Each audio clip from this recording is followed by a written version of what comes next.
Hello everyone. AP EAMCET కౌన్సిలింగ్కి సంబంధించి ఈ video మెయిన్గా ర్యాంక్ రాని వాళ్ళకి సంబంధించి.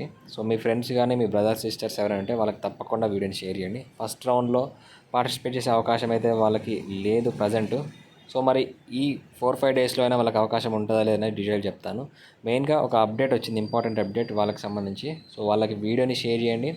అలాగే ఈ 1 మంత్ మీకు చాలా అంటే చాలా ఇంపార్టెంట్ అప్డేట్స్, ఏ చిన్న ఇన్ఫర్మేషన్ ఉన్నా కానీ మీకు మన ఛానల్లో ఇవ్వడం జరుగుతుంది. కాబట్టి సబ్స్క్రైబ్ చేసుకొని నోటిఫికేషన్లో ఆల్ అని సెలెక్ట్ చేసుకోండి. అలాగే వీడియోని లైక్ చేయండి, చూసి వెళ్ళిపోకుండా ఛానల్ సపోర్ట్ చేస్తే రెగ్యులర్ అప్డేట్స్ నేను ఇస్తూ ఉంటాను. సో ఇక్కడ మెయిన్గా అఫీషియల్ వెబ్సైట్లో ఒక ఇంపార్టెంట్ స్క్రోలింగ్ ఇచ్చారు. ఆల్రెడీ మనకి ఫేజ్ 2కి సంబంధించి రిజల్ట్ ఇవ్వడం జరిగింది. సో మళ్ళీ డిక్లరేషన్ కూడా ఆప్షన్ ఇచ్చారు. సో ఆ డిక్లరేషన్ అనేది రేపటితో క్లోజ్ చేస్తున్నారు, అంటే జూలై 2తోని క్లోజ్ చేస్తున్నారు. దానికి సంబంధించి స్క్రోలింగ్ అనేది వెళ్తూ ఉంది, మీరు చెక్ చేసుకోవచ్చు. సో ఎవరికైతే ర్యాంక్స్ రాలేదో వాళ్ళు డిక్లరేషన్ ఇవ్వడానికి 2 జూలై ఈవినింగ్ 5 PM వరకే ఈ డిక్లరేషన్ అయితే మీకు ఉంటుంది. సో మరి ఎవరెవరు ఇవ్వాలి? చాలామందికి ఏపీ స్టూడెంట్స్ అయ్యి ఉండి ఏపీలో ఇంటర్మీడియట్ చేసిన వాళ్ళకి కూడా ర్యాంక్స్ రాలేదు. మరి వాళ్ళకి వస్తాయా? వాళ్ళ డిక్లరేషన్ ఇవ్వాలా? డిక్లరేషన్ ఇస్తూ ఉంటే not required for AP students అని వస్తూ ఉంది. మరి వాళ్ళ పరిస్థితి ఏంటంటే ఇక్కడ ఏపీ స్టూడెంట్స్కి అవసరం లేదని వాళ్ళే క్లియర్గా మెన్షన్ చేశారు. కాకపోతే మీరు చెక్ చేసుకోవాల్సింది ఏంటంటే మీ యొక్క ఆన్లైన్ అప్లికేషన్ ఫామ్. సో నిన్న నాకు ఒక స్టూడెంట్ కాంటాక్ట్ అయ్యారు. అతను ఇంటర్ సెకండ్ ఇయర్ హాల్ టికెట్కి బదులు అప్లై చేసేటప్పుడు సెకండ్ ఇయర్ హాల్ టికెట్కి బదులు ఫస్ట్ ఇయర్ హాల్ టికెట్ ఇవ్వడం జరిగింది. సో అలా ఇవ్వడం వల్ల ఏమైంది, అతనికి సంబంధించి ఇంటర్మీడియట్ బోర్డు నుంచి ఇంటర్మీడియట్ మార్క్స్ డాటా రాలేదు. అతను రెగ్యులర్ స్టూడెంటే కానీ రాలేదు. సో అందువల్ల ఆయనకి ర్యాంక్ పెండింగ్లో ఉంది. సో మరి ఇప్పుడు ఏం చేయాలి? సో అతను జేఎన్టీ కాకినాడ వాళ్ళకి మెయిల్ ద్వారా మెసేజ్ పెట్టాడు. అలాగే జేఎన్టీ కాకినాడకి వెళ్ళడం జరిగింది. సో వాళ్ళు రెస్పాండ్ కాకపోతే సో అక్కడ వాళ్ళు దాన్ని మాడిఫై చేశారు. సో ఇలా మీ యొక్క ఆన్లైన్ అప్లికేషన్ ఫామ్లో ఏమైనా మిస్టేక్స్ ఉన్నాయా, intermediate second year hall ticket బదులు ఫస్ట్ ఇయర్ హాల్ టికెట్ ఇచ్చారా, లేదా ఇంకా ఇతర డీటెయిల్స్ ఏమైనా రాంగ్గా ఇచ్చారనేది మీ యొక్క ఆన్లైన్ అప్లికేషన్లో చెక్ చేసుకోండి ఏపీ స్టూడెంట్స్.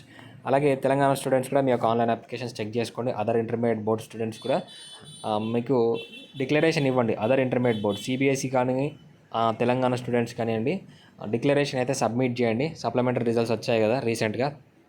అలాగే మీకు మినిమం క్వాలిఫైయింగ్ మార్క్స్ అంటే ఆప్షనల్ సబ్జెక్ట్స్లో 600కి 270 మార్క్స్ వస్తున్నాయా ఓసీబీసీ వాళ్ళకి, అలాగే ఎస్సీ ఎస్టీ వాళ్ళకి 240 మార్క్స్ వస్తున్నాయా లేదా చెక్ చేసుకోండి. అలా వస్తేనే మీకు ఈ కౌన్సిలింగ్కి ఎలిజిబుల్ అవుతారు. సో ఇది ఇంకొకటి. మరి వీళ్ళకి సప్లిమెంటరీ వాళ్ళకి కానీ ఏపీ సప్లిమెంటరీ వాళ్ళకి కానీ ఏపీ ఓపెన్ ఇంటర్ వాళ్ళకి కానీ ర్యాంక్స్ ఇస్తారంటే మనకి ఇక్కడ డిక్లరేషన్ అనేది తొందరలోనే రేపు క్లోజ్ చేస్తున్నారు. క్లోజ్ చేసిన మనకి 2-3 డేస్లో ఇవ్వచ్చు. ఎందుకంటే వీళ్ళకి కూడా కౌన్సిలింగ్లో పార్టిసిపేట్ చేసే ఛాన్సెస్ ఉన్నాయి కాబట్టి ఇవ్వాలి కాబట్టి. సో మ్యాక్సిమం వీళ్ళకి డిక్లరేషన్ అనేది క్లోజ్ చేసి రేపు ఈవినింగ్ అంటే సెకండ్ రోజు ఈవినింగ్ క్లోజ్ చేసి వీళ్ళకి కూడా రిజిస్ట్రేషన్కి అవకాశం ఇచ్చే ఛాన్సెస్ అయితే ఉన్నాయి. ఎందుకంటే సెకండ్ రౌండ్ కౌన్సిలింగ్ ఎప్పుడు వచ్చేది తెలియదు. సో డేట్స్ కూడా మనకి మెన్షన్ చేయలేదు కాబట్టి సో వీళ్ళకి కూడా వీలైనంత తొందరగా ఆ డిక్లరేషన్ క్లోజ్ చేసి మళ్ళీ ర్యాంక్స్ అనేది ఇష్యూ చేయడానికి అవకాశం అయితే ఉంది. సో ఓకేనా, మీ అప్లికేషన్ అనేది డీటెయిల్స్ కరెక్ట్గా ఉన్నాయా, మీకు మార్క్స్ మినిమం ఎలిజిబిలిటీ క్రైటీరియా ఉందా అనేది డీటెయిల్స్ చెక్ చేసుకోండి. మళ్ళీ మనకి ర్యాంక్స్ అనేది ఇష్యూ చేసే అవకాశం అయితే ఉంది. కాబట్టి వీలైనంత మీ ఫ్రెండ్స్కి వీడియోని షేర్ చేయండి, వీడియోని లైక్ చేయండి, సబ్స్క్రైబ్ చేసుకొని నోటిఫికేషన్ ఆన్లో పెట్టండి. మీకు ఏమైనా ప్రాబ్లం ఉంటే ఈ అఫీషియల్ వెబ్సైట్లోనే కాంటాక్ట్ అస్ అని ఇచ్చారు. ఇక్కడ మొబైల్ నెంబర్ ఇచ్చారు, వాళ్ళు లిఫ్ట్ చేయరు. 1-2 సార్లు కాల్ చేయండి, లిఫ్ట్ చేసేంత వరకు కాల్ చేయండి, మీకేం పని లేదా ఇప్పుడు.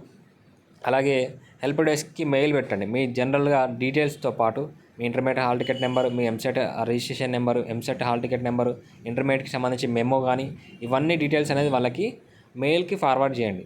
ఓకేనా, వాళ్ళు కూడా చెక్ చేస్తారు. సో ఇది ఇన్ఫర్మేషన్. ఇంకేమైనా డౌట్స్ ఉంటే మెన్షన్ చేయండి. పర్సనల్ గైడెన్స్ కావాలనుకుంటే డిస్క్రిప్షన్లో వాట్సాప్ నెంబర్ ఉంటుంది, అది కంప్లీట్గా పెయిడ్ గైడెన్స్. మీకు ఇంట్రెస్ట్ ఉంటే జాయిన్ అవ్వచ్చు. Thank you.